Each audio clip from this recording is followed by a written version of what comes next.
Hi ඉතිං ඔයාලට අදත් රීඩින් එකක් අරගෙන ඇවිත් තියෙනවා. මේ රීඩින් එකේදී අපි බලන්නේ ඔයාගේ ලයිෆ් පාර්ට්නර් ඔයාට කොහෙදද හම්බ වෙන්නේ කියලා. ඉතින් මේ වෙනකොට රිලේෂන්ෂිප් එකක් නැති කෙනෙක්ට තමයි මේ රීඩින් එක වැදගත් වෙන්නේ. ඔයා කලින් රිලේෂන්ෂිප් එකක ඉඳලා ඒ රිලේෂන්ෂිප් එක නැති වෙලා නම් ඔයා දැන් දුකින් ඉන්නවා නම් මට කවදද හොඳ පාර්ට්නර් කෙනෙක් මගේ ජීවිතේට හරියන පාර්ට්නර් කෙනෙක් කොහෙද කවද කොයි විදියට හම්බ වෙයිද කියලා දුකින් ඉන්නවනම් හිත ඉන්නවනම් ඔයාට තමයි මේ රීඩින් එක. ඉතින් මේ රීඩින් එක ඉස්සරහට බලාගෙන යන්න ඔයාට අවශ්‍ය පණිවිඩය මේක ඇතුලේ තියෙනවා. ඉතින් මුලින්ම ඔයා කරන්න ඕන ඔයාගේ හිත යන වැඩියෙන්ම හිත යන මේ පේන පින්තූර දෙකෙන් වැඩියෙන්ම හිත යන පින්තූරය ඔයා මුලින්ම සිලෙක්ට් කරගන්න. ඒකත් එක්ක ඔයාට තියෙන රීඩින් එක ඉස්සරහට ගිහින් බලන්න. එහෙනම් අපි මෙතන ඉඳන් සිලෙක්ට් කරගෙන කාඩ් එකට අනුව රීඩින් එක බලමු. මෙන්න මේ ඒ කාඩ් එක සිලෙක්ට් කරපු ඔයාට ඔයාගේ ලයිෆ් පාර්ට්නර්ව කොහෙදද හම්බ වෙන්නේ කියන රීඩින් එක කොහොමද එන්නේ කියලා දැන් බලමු.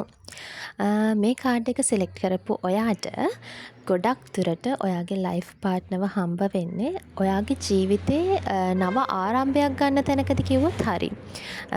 ඒ කියන්නේ සමහර විට ඔයා මේ වෙනකොට අධ්‍යාපනය ලබන කෙනෙක් නම් ඔයා දැන් ඔයාගේ අධ්‍යාපනය අවසන් කරලා විශ්වවිද්‍යාලයකට තේරිලා අර දුර විශ්වවිද්‍යාලයකට හරි අර එහෙම යන්න ඉන්න කෙනෙක් වෙන්න පුළුවන්. එහෙම නැත්නම් ඔයා දැන් ඔයාගේ හයර් ස්ටඩීස් වලට හරි රැකියාවකට හරි වෙන රටකට යන්න ඉන්න කෙනෙක් වෙන්න පුළුවන්. එහෙම නැත්නම් රැකියාවක් කරන කෙනෙක් නම් ඔයාට මොන හරි ට්‍රාන්ස්ෆර් එකක් හම්බ වෙලා ඉන්න පළාතේ ඉඳන් වෙන පළාතකට යන්න ඉඩකඩ තියෙන්නත් පුළුවන්. අර ඒ වගේ ඔයාගේ ජීවිතේ මොනාම හරි පැත්තකින් නව ආරම්භයක් ගන්න තැනකදී තමයි මෙයාව හම්බ වෙන්නේ. ඒ කියන්නේ ඔයාගේ ආරම්භය පොඩක් කටුකයි. දැන් ඔයාට හිතන්නකෝ වෙන රටකට ගියාම ඔයාට සර්වයිව් වෙන්න තියෙනවා. අර ඒ වගේ තියෙනවනේ අන්නේ කටුක ටයිම් එකේදී තමයි ඔයාට මෙයාව හම්බ වෙන්නේ. එතකොට ඔයාගේ ලයිෆ් එකට ඒ කටුකභාවය අඩු කරගෙන ඉස්සරහට යන්න හෙල්ප් වෙන කෙනෙක් තමයි ඔයාට හම්බ වෙන්න නියමිත. ඉතින් ගොඩක් වෙලාවට ඔයා ඉන්න තැනක ඉඳන් තව තැනකට යාමේදී ඔයාගේ ජීවිතේ මොනාම හරි අලුත් දෙයක් ඔයා පටන් ගන්න තැනකදී තමයි ඔයාට මේ කෙනාව හම්බ වෙන්න නියමිතව තියෙන්නේ. ඉතින් ඔයාගේ හැම වැඩකටම මෙයා ගොඩක් සපෝටිව් කෙනෙක්. ඒ කියන්නේ ඔයා කරන හැම ඔයාගේ සාර්ථකත්වය කරා යන ගමනේදී සපෝටිව් කෙනෙක් තමයි හම්බ වෙන්නේ. ඔයාට මෙයා ටිකක් හම්බ වෙන්න මාස 6ක මාස 12ක වගේ කාලයක් ඇතුළත ඔයාට මෙයාව හම්බ වෙයි. ඔයා දැනට දුකින් ඉන්නවා නම් ඔයාගේ මොනවා හරි රිලේෂන්ෂිප් එකක් නැති වෙලා ඒ වගේ දුක් වෙන්න එපා. ඔයාට හොඳ කෙනෙක් හම්බ වෙයි ඉක්මනින්ම. සමහරට ඔයා ඔය දුකින් ඉන්න නිසා සමහරට ඔයාට යාළුවෙක්ගේ ගෙදරට ටිකක් දුර නෑදෑයෙක්ගේ ගෙදරට ගිහිල්ලා පොඩ්ඩක් මයින්ඩ් එක රිලැක්ස් කරගෙන එන්න හිතෙනවා නම් ඔයා අන්න ඒ වගේ තැන්වලට යන්න. මොකද ඔයාට කොහොමත් අර ඔයාගේ ලයිෆ් එක පොඩ්ඩක් චේන්ජ් වෙලා අලුත් ආරම්භයක් ගන්න තැනක තමයි මෙයාව මුණ ගැහෙන්න නියමිත. ඉතින් ඔයාට හොඳ කෙනෙක් හම්බ වෙනවා. ඔයාගේ ලයිෆ් එකේ අලුත් ආරම්භයක් එක්ක අලුත් කෙනෙක් හොඳ කෙනෙක් හම්බ වෙනවා. ඉතින් විශ්වාසයෙන් ඉන්න ඔයාගේ පාර්ට්නර්ව ඔයාට ඉක්මනින්ම හම්බ වෙනවා.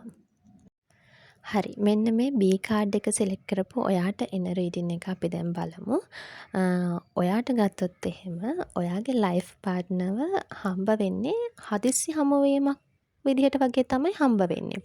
ඒ කියන්නේ ඔයාගේ ජීවිතේ මොනාම හරි හදිස්සි මොකක් හරි ගමනක් යනකොට අර පාරකදී ඒ වගේ තැනකදී තමයි ඔයාට මෙයාව මුලින්ම හම්බ වෙන්න නියමිත. හැබැයි ඔයාට මේ හමුවීමට ඔයාගේ පවුලේ මිතුරන්ගේ අර සහයෝගයක් තියෙනවා වගේ.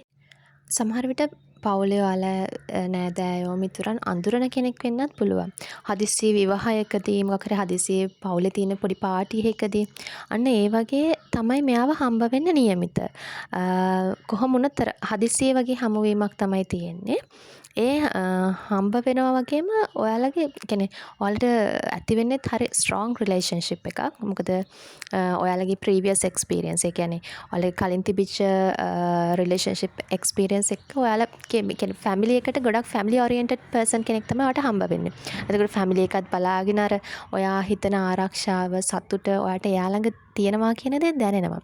ඒකත් එක්ක ගොඩනැගෙන මේ රිලේෂන්ෂිප් එක හරිම ස්ට්‍රෝං රිලේෂන්ෂිප් එකක් තමයි ඔයාලගේ බිල්ඩ් අප් වෙන්නේ.